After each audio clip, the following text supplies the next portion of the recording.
Żołnierze, drodzy widzowie, jest sprawa. Miał być dobry materiał z Medal of Honor Allied Assault. Dzień dobry, witajcie tutaj ASW z kanału Friki. Puściłeś nagrywanie tego? Naprawdę kawał dobrego materiału.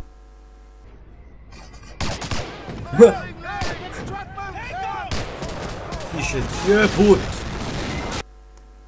Biegaliśmy,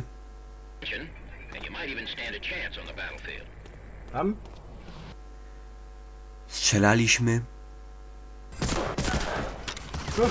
Kto mnie jebie w tyłek? naprawdę była przednia zabawa. Chcieliśmy sobie przed premiem Warfightera odświeżyć tą świetną grę, jaką był Medal of Honor Allied Assault. I jak zwykle gówno. Nie udało się, materiał się spieprzył kompletnie.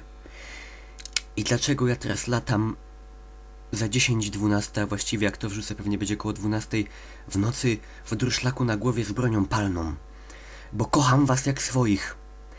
I chciałem wam tylko powiedzieć, że jeżeli sklep nie zawali, to jutro, a dla po niektórych, którzy oglądają to w dzień następny, dzisiaj, będziemy się już widzieć na polu bitwy w Medal of Honor Warfighter.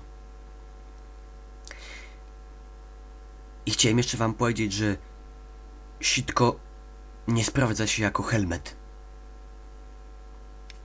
Czuwaj.